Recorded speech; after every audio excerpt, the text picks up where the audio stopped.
Quand j'avais 16 ans, j'ai rencontré un homme. Il m'a dit qu'il m'aimait et je suis tombée enceinte de mon premier enfant, Kambal. Mais il m'a quittée, peut-être qu'il n'était pas prêt.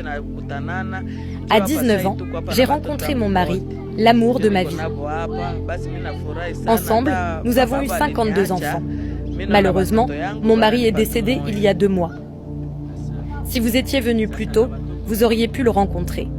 C'était l'homme le plus incroyable et le plus fort que j'ai jamais connu. Oh non, quelle terrible nouvelle. Le père de cette famille extraordinaire n'est plus là. J'espérais le rencontrer, mais le destin en a décidé autrement. Mais Francine, comment avez-vous donné naissance à tous ces enfants? Si j'arrête d'accoucher, je pourrais mourir. Laissez-moi expliquer. Je suis née avec une condition génétique appelée hyperovulation qui libère plus d'un ovule par cycle. Cela augmente significativement les chances d'avoir des jumeaux, des triplés, des quadruplés ou même des quintuplés. À mon 12e enfant, je suis allée voir un médecin. Il m'a dit que je devais continuer à accoucher pour réduire ma fertilité.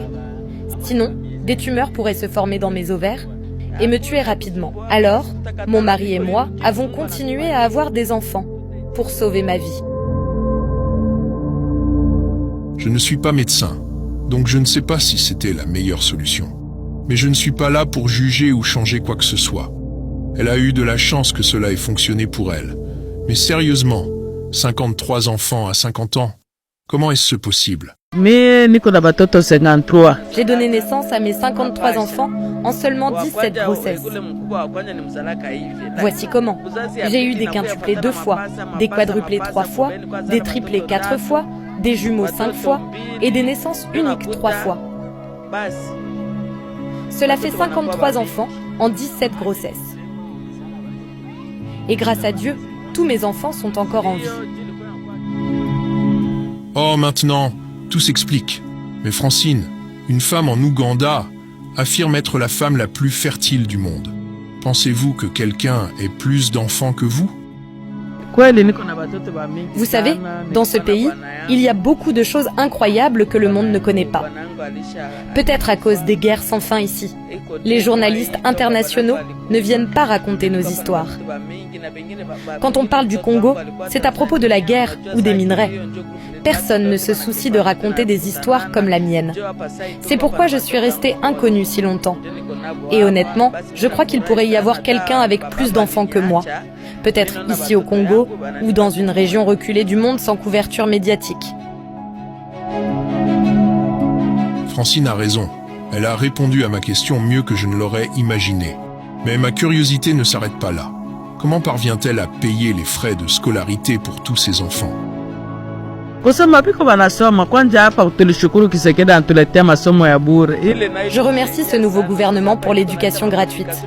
Je ne vais pas vous mentir. C'était presque impossible de les envoyer à l'école avant. Mais maintenant, grâce à ce gouvernement, mes enfants étudient gratuitement. Je me bats juste pour fournir la nourriture, les médicaments et les vêtements. Mais les frais de scolarité, ce n'est plus un problème. C'est difficile à croire, mais je me tiens ici, face à la femme la plus fertile du monde, après toutes ces années. Chaque pas que je fais remet en question tout ce que je pensais savoir. Et maintenant, je veux savoir ce que ça fait d'avoir 52 frères et sœurs. J'ai donc demandé au fils aîné de Francine de partager ce qu'il ressent. Je m'appelle Kambal, j'ai 34 ans et je suis l'aîné de Francine. Elle s'est mariée à son 2e mari quand je n'avais que 2 ans. En grandissant, je le connaissais comme mon père. Il m'a bien élevé, c'était le meilleur père. Malheureusement, il est décédé il y a 2 mois. Kambal, connais-tu tous les noms et visages de tes frères et sœurs? Non, impossible. Parfois, je les croise dans la rue et je ne les reconnais pas, surtout les plus petits. Ils doivent se présenter comme mes frères ou sœurs. Ce n'est pas que je ne m'intéresse pas à eux, mais reconnaître les 52, c'est juste trop difficile.